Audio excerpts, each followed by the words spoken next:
오늘 선포할 하나님의 말씀을 우리 함께 찾아서 봉독하겠습니다. 누가복음 12장 13절로 21절까지의 말씀입니다. 누가복음 12장입니다. 13절에서 21절까지 우리 한 목소리로 봉독하겠습니다. 신약성경 페이지로는 114쪽쯤 되겠습니다. 누가복음 12장 13절부터 21절까지 우리 같이 천천히 봉독하겠습니다. 무리 중에 한 사람이 이르되 선생님 내 형을 명하여 유산을 나와 나누게 하소서 하니 이르시되 이 사람아 누가 나를 너희의 재판장이나 물건 나누는 자로 세웠느냐 하시고 그들에게 이르시되 삼가 모든 탐심을 물리치라. 사람의 생명이 그 소유의 넉넉한 데 있지 아니하니라 하시고 또 비유로 그들에게 말하여 이르시되 한 부자가 그 밭에 소출이 풍성하매 심중에 생각하여 이르되 내가 곡식 쌓아둘 곳이 없으니 어찌할까 하고 또 이르되 내가 이렇게 하리라. 내 곡간을 헐고 더 크게 짓고 내 모든 곡식과 물건을 거기 쌓아 두리라. 또 내가 내 영혼에게 이르되 영혼아 여러 해 쓸 물건을 많이 쌓아두었으니 평안히 쉬고 먹고 마시고 즐거워하자 하리라 하되 하나님은 이르시되 어리석은 자여 오늘 밤에 내 영혼을 도로 찾으리니 그러면 내 준비한 것이 누구의 것이 되겠느냐 하셨으니 자기를 위하여 재물을 쌓아두고 하나님께 대하여 부유하지 못한 자가 이와 같으니라. 아멘. 오늘 저는 여러분과 함께 누가복음 12장의 말씀을 가지고 제목을 조금 이상하게 정하기는 했습니다. 고민을 많이 했는데 어떻게 하면 말씀에 합한 제목을 정할까 하다가 그냥 성경의 말씀에 있는 구절을 그대로 조금 옮겨 적어봤습니다. 여러 해 쓸이라는 말입니다. 여러 해 쓸. 그리고 그러나 오늘 밤에 라고 하는 제목입니다. 여러분, 우리가 일하지 않고 우리가 가진 것을 쓰면서 살 때 얼마를 가져야 여러 해를 마음 놓고 써도 부족함이 없을까요? 여러 해 쓸이라고 하는 이 성경에 나오는 한 부자의 고백 자체가 그가 어마어마한 부자라고 하는 것을 우리가 짐작해 만드는 것입니다. 세상 사람들이 다 원하는 바가 행복이라는 게 그렇지 내가 마음껏 써도 부족함이 없이 살 수 있다면 그게 행복이 아니겠는가 이렇게 생각할 수 있어요. 그런데 그렇게 가지고 쓰고 쓰는 사람들한테 물어보세요. 생애와 삶이 진짜 행복합니까? 라고 물어본다면 그분들이 다 아멘 이렇게 대답을 하지 못할 것 같아요. 그래서 오늘은 이 본문의 말씀을 가지고 몇 가지를 생각해 보고자 하는 것입니다. 우리의 삶의 참된 행복과 만족 도대체 어디에서 오는 것일까? 오늘 우리가 추구하고 있는 삶의 행복은 진짜일까? 아니라면 과연 참된 행복이란 어디에 있는 것일까? 집안 가득 좋은 물건과 통장 가득 찬 돈이 삶의 요상한 만족과 행복을 가져다 줄 수 없다는 사실은 사실 누구나 다 인정하는 바입니다. 인정하기 싫지만 경험해 본 사람들은 다 아십니다. 오늘 말씀에 보면 한 부자가 나와요. 그는 만석직이었습니다. 엄청난 부자였어요. 얼마나 농사가 풍년이 들었는지 굉장히 많은 결실을 거두어 드렸어요. 이 부자는 원래 엄청나게 큰 창고를 가지고 있었는데 그 창고를 헐고 그보다 훨씬 큰 창고를 지어 자기가 얻은 소득들을 모두 다 거둬들이게 되었습니다. 부자는 너무나 흡족한 마음이 들어서 혼자서 스스로 이런 고백을 하는 거예요. 내 영혼아 이렇게 여러 해 동안 쓸 많은 물건을 쌓아놓았으니 이제부터는 마음 놓고 놀면서 먹고 마시고 즐기면서 살아보자꾸나. 그런데 이 사람의 그 혼잣 말을 하나님이 들으셨습니다.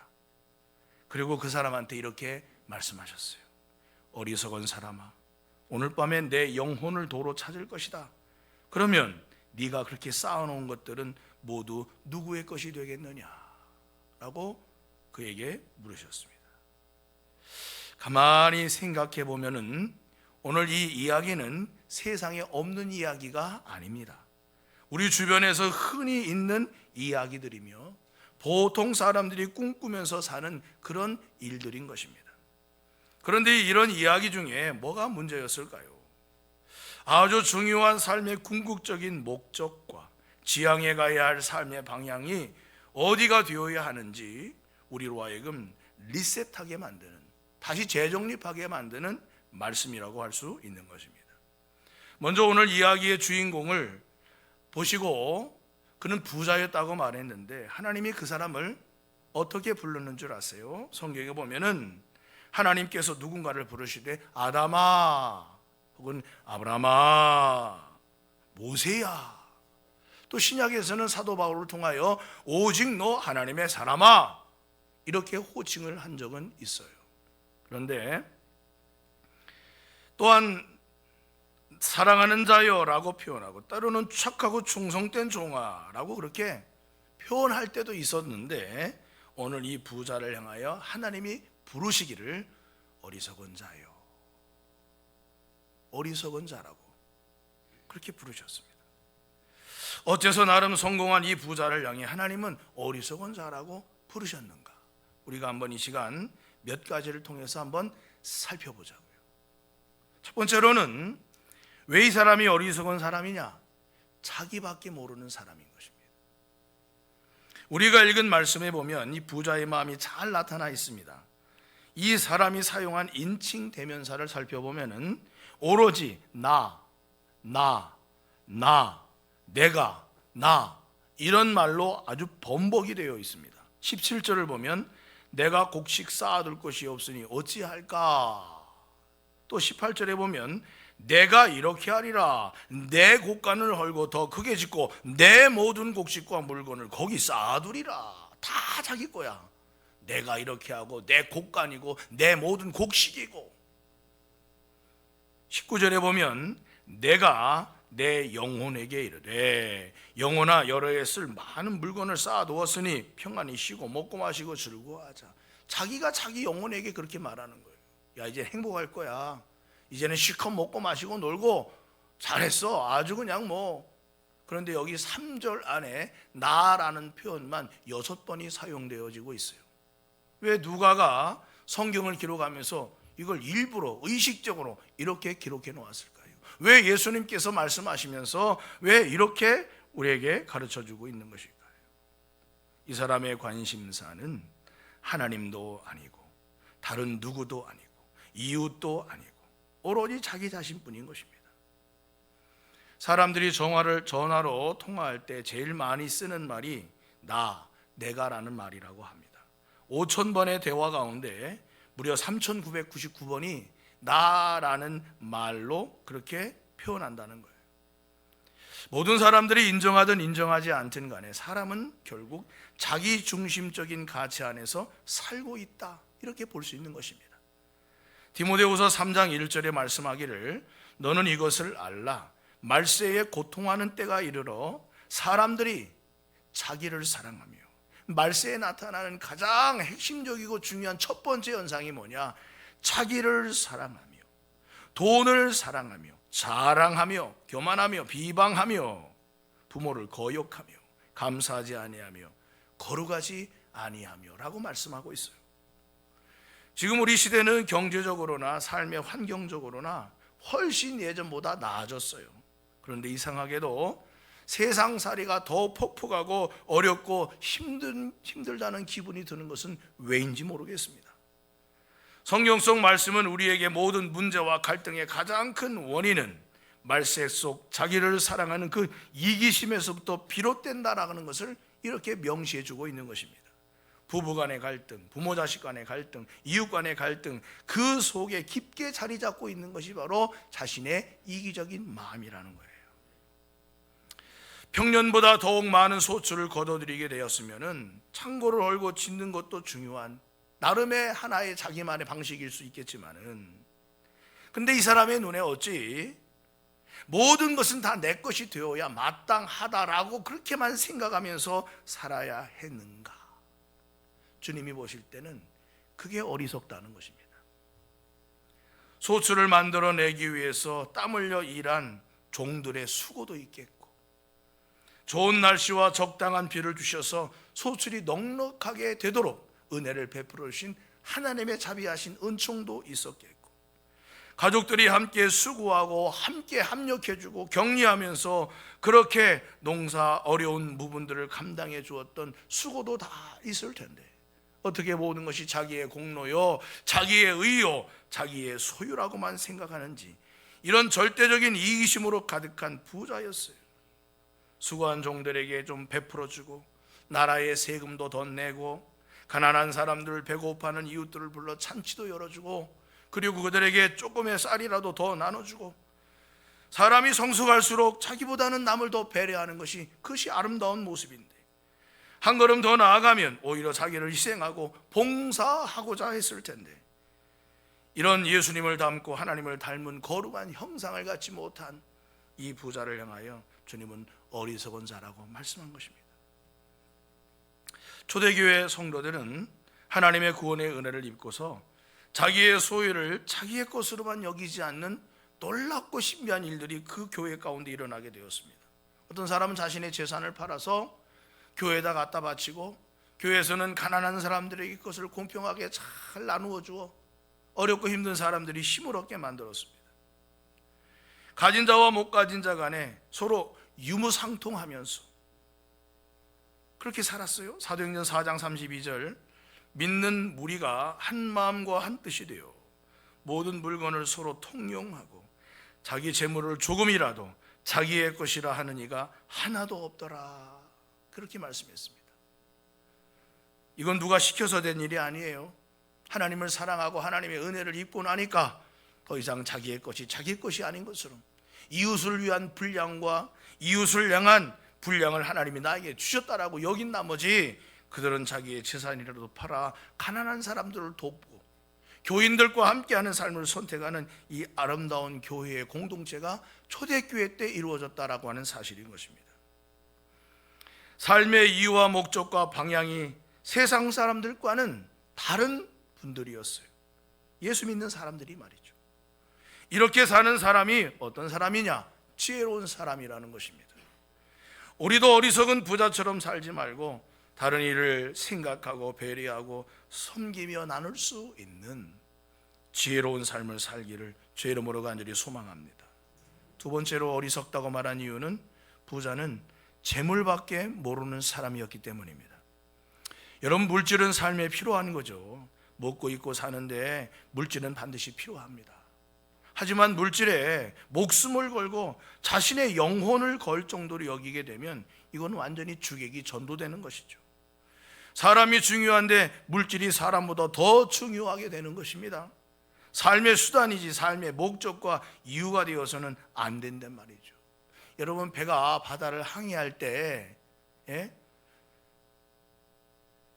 항해를 위해서는 바다를 가야 되죠. 그런데 이 바닷물이 배 안으로 들어와 물이 차게 되면 그 배는 어떻게 되겠어요? 침몰하고 마는 것입니다. 돈은 우리의 삶에 필요한 것이고 도구지 이것이 우리의 전부가 되어서는 안 된다는 거예요. 돈이 최고야, 돈만 있으면 행복할 수 있고 돈이 만능이야, 이런 주의로 산다는 것 진짜로 위험한다는 사실인 것입니다. 돈만 있으면 다 될 것처럼 생각합니다마는 진짜 귀한 것은 돈으로 살 수 없는 거예요. 돈으로 좋은 침대는 살 수 있습니다. 그런데 단잠은 돈을 주고 살 수 없어요. 돈으로 좋은 집은 살 수 있어도 행복한 가정은 살 수 없는 것입니다. 돈으로 옷은 살 수 있으나 건강은 살 수 없어요. 돈으로 음식은 살 수 있어도 식욕은 살 수가 없는 것입니다. 돈으로 쾌락은 살 수 있으나 진정한 평화는 살 수 없어요. 돈으로 보석은 살 수 있으나 마음은 살 수 없는 것입니다. 돈으로 세계를 여행할 수는 있으나 하나님 나라는 갈 수 없는 것입니다. 돈보다 더 소중한 것이 있다는 사실을 우리가 생각해야 하는 거예요. 돈이 최고다, 돈이 만능이다 생각하면 돈으로 얻을 수 있는 것, 작은 것만 얻지 참으로 더 소중한 것들은 다 놓치게 된다는 것입니다. 오늘 누가복음 12장 15절에서 주님은 부자를 향하여 말씀하시는 거예요. 삼가 모든 탐심을 물리치라. 사람의 생명이 그 소유에 넉넉한 데 있지 아니하리라 그랬습니다. 여러분, 불나방이 왜 불나방인 줄 아세요? 불을 향해서 돌진하기 때문입니다. 타 죽을 줄도 모르고 돌진하는 거예요. 불만 보면 그냥 아주. 그래서 불나방이에요. 불쌍한 것이죠. 재물을 향한 끊임없는 욕심은 인생을 파멸의 길에서 벗어나지 못하게 한다는 사실입니다. 디모데전서 6장 10절에 말씀하기를 돈을 사랑함이 일만하게 뿌리가 되나니 이것을 탐내는 자들이 미혹을 받아 믿음에서 떠나 많은 근심으로써 자기를 찔렀도다 라고 말씀하고 있어요. 돈이 하나님처럼 보이는 세상에 우리는 지금 살아가고 있습니다. 이런 부자가 하나님을 믿겠으며 하나님의 말씀이 그 귀에 들어오겠습니까? 물질로 가득 찬 심령이. 우리는 아무리 물질 중심이 된 세상에 살고 있더라도 우리의 심령 속에 하나님보다 물질에 우리의 마음이 더 치우쳐 살지 않은지 항상 심령을 점검하시고 돌아보시기를 주의 이름으로 간절히 축원합니다. 무엇보다도 우리는 물질 때문에 하나님께 인색한 사람이 되어서는 안 되는 것입니다. 하나님의 것을 하나님께 온전히 드려야 하는 것입니다. 그래야 하나님께서도 우리의 몫을 지켜주시는 것입니다. 하나님께 부유한 자가 되시기 바랍니다. 그러면 하나님께서도 그런 자에게 부유함을 허락해 주실 것입니다. 누가복음 12장 20절로 21절의 말씀을 우리 다시 한번 상기하여 보시기 바랍니다. 하나님은 이르시되 어리석은 자여 오늘 밤에 내 영혼을 도로 찾으리니 그러면 내 준비한 것이 누구의 것이 되겠느냐. 마치 내 것 했는데 주님은 네게 아니다, 네게 안 될 수도 있고 다른 사람의 것이 될 수도 있다, 이렇게 말씀하고 있는 것입니다. 자기를 위하여 재물을 쌓아두고 하나님께 대하여 부여하지 못한 자가 이처럼 어리석다라고 말씀하고 있어요. 황금털 사자라고 하는 책이 있습니다. 이 책에 보면은 최승호 씨가 지은 우화적인 시기도 하고 그리기도 하는데, 이 책에 보면은 이런 이야기가 있습니다. 어느 날 이해보다는 자신의 등만을 위해 살았던 한 노년이 되어서 죽음에 가까이 오게 되었습니다. 주변에는 사람이라고는 아무도 없었어요. 자기 돈만 하니 누가 그 사람을 좋아하겠습니까? 그래서 노년이 쓸쓸하기 짝이 없었습니다. 외로움을 달래주는 것이라고는 사과 갯짝에 쌓아놓은 돈뿐이었습니다. 그러던 어느 날 그에게 죽음이 찾아왔어요. 이제 다른 사람에게 봉사할 수 있는 마지막 기회가 그에게 주어지는가 했습니다. 그런데 그는 그 마지막 기회마저 자기를 위해서 쓰고 말았습니다. 어떻게 썼느냐?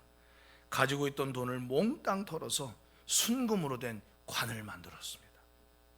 그래서 이 구두쇠 노인이 순금으로 된 관을 사서 마지막 죽음을 준비하고 있다는 소문이 동네방네 퍼졌습니다. 결국 그렇게 마련한 금관에 누워서 그는 결국 죽어 땅에 묻히게 되었습니다. 그날 밤 그의 시체는 금관을 탐낸 도둑들에 의해서 무덤 밖으로 꺼내어지고, 또 그 시신은 그 관 밖으로 내동댕이 쳤습니다. 그리고 나서 굶주린 들쥐들이 와서 그의 시체를 내장까지 다 남김없이 뜯어먹고 말았습니다. 참 무섭기도 하고 안타깝기도 한 이야기인데 제 얘기가 아닙니다. 그 책에 나오는 얘기예요. 얼마나 안타까워요. 재물밖에 모르는 사람, 재물이 삶의 중심이 된 사람의 결말이 이와 같다는 것을 최승호 씨는 우화적으로 우리에게 교훈하고 있어요. 부자건 가난한 이건 재물은 얼마든지 누구에게나 하나님이 될 수 있습니다. 가난하다고 해서 재물에 욕심이 없는 줄 아세요? 오히려 더할 수도 있는 것입니다. 우리는 돈밖에 모르는 어리석은 사람이 되지 말라고 주님이 오늘 이 부자를 통하여 교훈하고 있습니다. 하나님께서 맡겨주신 물질을 지혜롭게 다스리며 사는 선한 청지기로 여러분의 하나님이 주시는 복을 누리시기를 주의 이름으로 간절히 축원합니다. 물질의 진정한 가치는 하나님께 감사하는 데 있고 이웃과 나누는 데 있다 이거예요. 세 번째로 왜 부자를 어리석다고 했을까? 이 사람은 죽음이라는 것에 대하여 전혀 예상하지를 못했어요. 히브리서 9장 27절에 보면 한 번 죽는 것은 사람에게 정해진 것이고 그 후에는 심판이 있다고 했습니다. 불로초를 구하고 불사액을 구하던 중국의 진시 황제도 결국은 죽었습니다. 내 사전엔 불가능이 없다라고 호언장담했던 정복자인 나폴레옹도 죽었습니다. 세계에서 가장 큰 제국을 건설했던 몽골의 칭기즈칸도 결국은 죽었습니다. 지금 지구상에는 81억 명의 사람이 살고 있는데 1년에 1억 명이 죽고 한 달에 800만 명이 죽고 하루에 26만 명이 죽고 한 시간에 1만 명이 죽어나간다고 합니다. 우리가 예배드리고 있는 이 시간에도 1만 명은 어디선가 계속해서 죽고 있어요. 그러니 분명한 것은 무엇입니까? 나도 언젠가는 죽는다는 사실이에요. 50년 후에 이 자리에 남아있을 사람이 몇 명이 될까요? 그래도 있겠네. 우리 여기 어린 학생들이 있으니까. 제가 장담하건대 100년 후에 여기 남아있는 사람이 몇 분이나 될까요? 남아있고 싶은 사람 손 들어보시기 바랍니다. 정옥균 집사님 남을 지어다. 140 몇 살인데 최상수가 되겠네. 100년이라는 시간, 긴 시간 같으나 빨리 지나가요. 우리가 미국이나 캐나다 혹은 호주로 이민을 가려고 한다면 그 나라에 어디 가서 내가 살 것인지 또 제대로 알아보고 잘 준비를 해서 갑니다. 또 이민을 내가 가고 싶다고 해서 막 무조건 갈 수 있는 것도 아닙니다. 그 나라에서 나를 합법적으로 받아줘야 되는 것이죠. 허락해줘야 갈 수 있는 것입니다. 그냥 살다가는 불법 체류자가 되어서 추방당하고 마는 거예요. 우리가 외국으로 이민을 가려고 해도 준비할 게 한두 가지가 아니에요. 그런데 우리 대부분은 죽음에 대해서 생각하지 않습니다. 죽으면 끝이라고 생각하기 때문인지도 모르겠습니다만 성경은 그렇지 않다는 것을 수많은 증거들을 통해 우리에게 가르쳐주고 있어요. 우리의 죽음은 우리가 생각지도 못한 순간에 찾아온다는 것을 오늘 본문을 통해서도 알 수 있습니다. 이 부자에게 주님이 내 영혼을 오늘 밤 도로 찾을 것이다 그랬어요. 그런데 오늘 밤은 부자가 지금 인생의 최절정기를 누리고 있는 그때인 것입니다. 주님은 오늘 밤이라고 말씀했어요. 나는 전혀 죽음을 생각하지도 못한 어느 순간에 할 수가 있는 것입니다. 미국에서는 나이 50이 되면 장의사에서 묘지를 예약하라고 서신이 온다고 합니다. 60이 되면 죽음을 생각하는 나이가 되고 70은 장례식 순서를 미리 짜놓는다고 합니다. 그리고 80은 베옷을 하루에 한 번씩 입어보면서 죽음을 준비하는 나이라고 해요. 미국 사람들 이야기인 것입니다. 이렇게 죽음을 철저히 준비하였다가 죽음을 평상시 어느 일처럼 그렇게 맞이한다는 것이죠. 그래서 미국 사람들은 보면 장례식장 가서 물론 이렇게는 울지만 아이고 아이고 이렇게 우는 장례식장 난 미국 사람들 중에 보지 못했어요. 왜? 기독교 문화이기도 하지만 죽음을 항상 생각하는 것입니다. 저는 어렸을 적에 저희 중조모께서 본인이 입고 갈 수의를 미리 만들어서 장롱 속에 바닥에다 맨 아래 바닥에다 넣어놓고 사시는 것을 봤어요. 그래서 가끔씩 그 수의를 이렇게 꺼내서 폈다가 이렇게 보고 다시 접어서 장롱 속에 넣고 그래서 내가 할머니 그게 뭐예요? 너는 알 거 없어. 아니 뭐 평상시 입지도 않는 옷인데 자꾸 그렇게 꺼내보고 그래요. 그래도 너는 알 거 없어. 그렇게 얘기하셔서 내가 하도 궁금해가지고 아버지한테 물어봤어요. 아니 아버지 할머니가 맨날 장롱 속에 뭘 꺼내서 보니까 뭐예요? 돌아가시면 시신에다가 입히는 수의야. 그래요? 저는 그때까지만 해도 왜 그거를 꺼내보는지 이해가 안 됐는데 지금은 이해가 되는 것 같아요. 제가 전에 섬에서 목회하던 시절에 그 장로교회 목사님이 계셨어요. 우왕리교회라고 이기풍 목사님이 순교한 교회이기도 합니다. 역사가 오래된 교회인데 그 교회 목사님하고 아주 가깝고 형제처럼 지냈습니다. 제가 떠나오는 날 서로 인사하는데 저 손 붙들고 우시기도 하신 그런 목사님이었는데 지금은 저 전라도 광주에 가서 목회하시는데 이분이 참 특이한 분이에요. 자기는 강단에 오를 때마다 약간 시커머죽죽한 한복을 입고 말씀을 전하러 강단에 오르신다고 하더라고요. 그래서 아니 목회자 가운도 아니고 왜 한복을 입고 강단에 오르시냐고 그랬더니 그게 자기 수의라고 해요. 수의.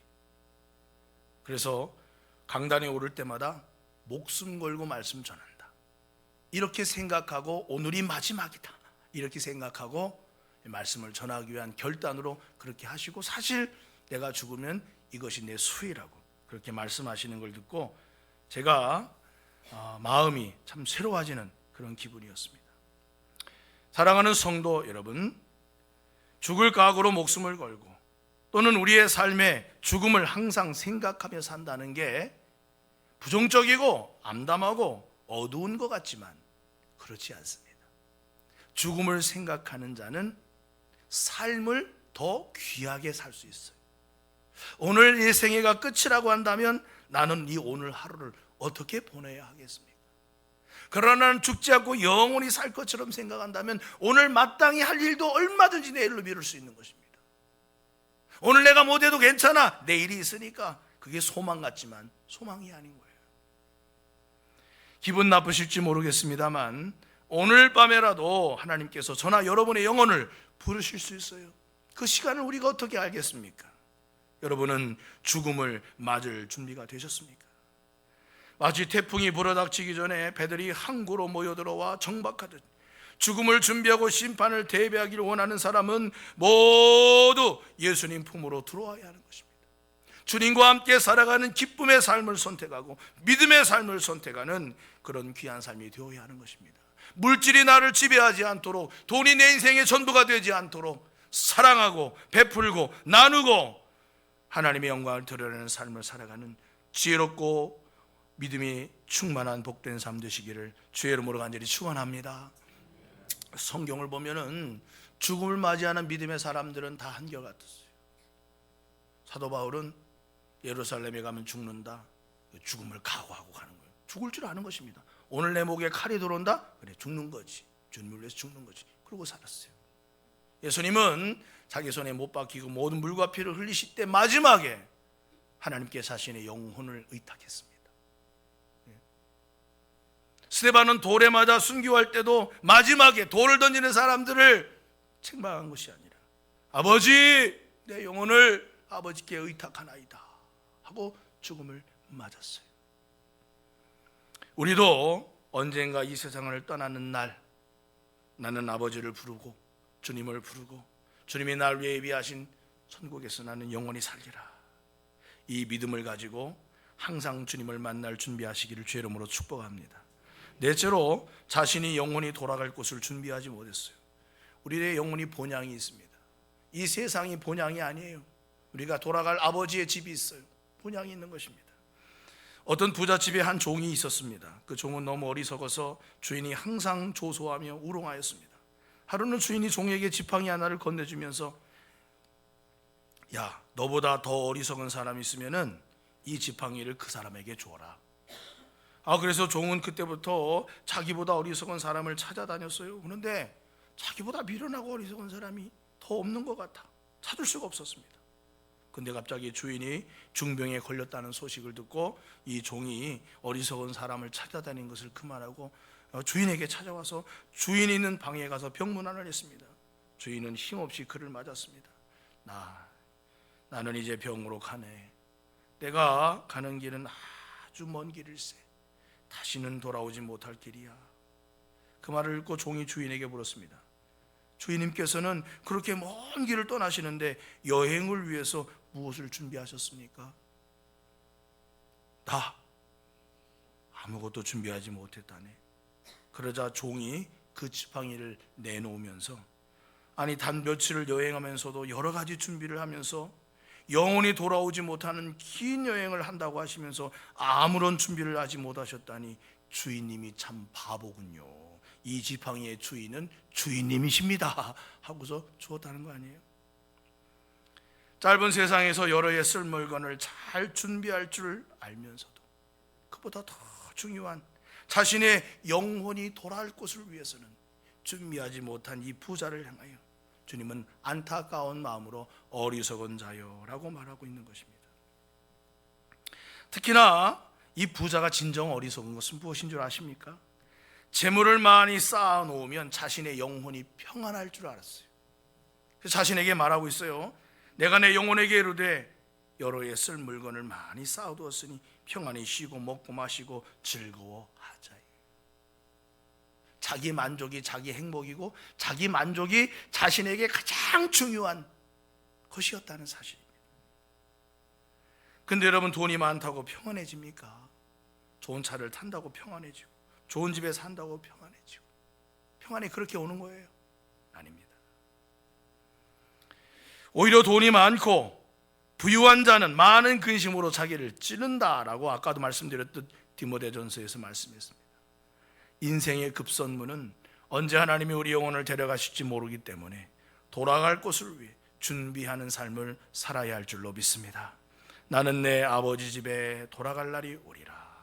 내 아버지 집에 돌아갔을 때 내 모습이 추하고 더럽고 아직도 옛 모습을 버리지 못한 세상의 때와 허물이 많이 묻은 모습이 아니라 아버지가 보시기에 아름답고 귀한 아버지와 똑 닮은 모습으로 그렇게 변화되어 있는 내 모습으로 내가 내 아버지 앞에 서야지 라고 하는 그런 믿음과 중심을 가지고 믿음의 삶을 살아가는 저와 여러분이 되어야 할 줄로 믿습니다.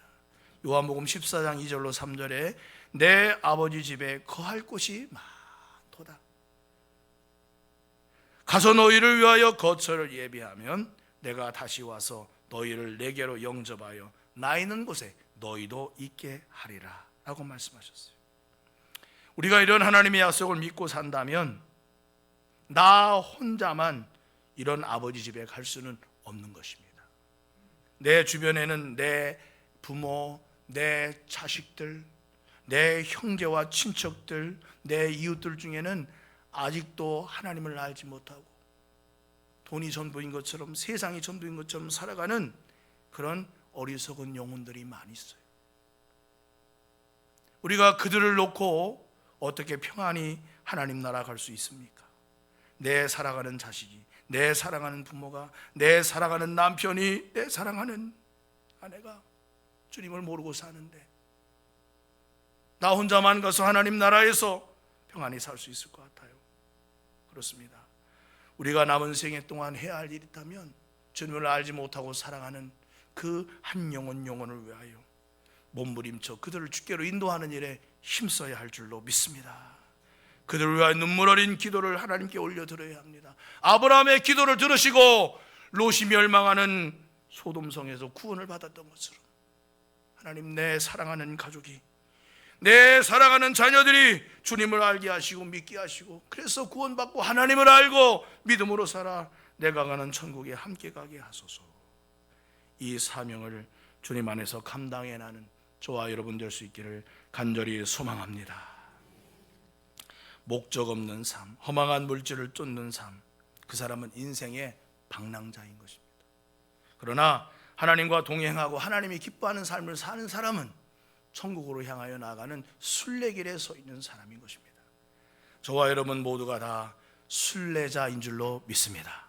천국 가는 그날까지 믿음 잘 지키시고 내 사랑하는 가족과 이웃을 구원하는 일에 힘쓰셔서 하나님과 함께 영원한 복락을 누리시기를 주의 이름으로 간절히 축원합니다.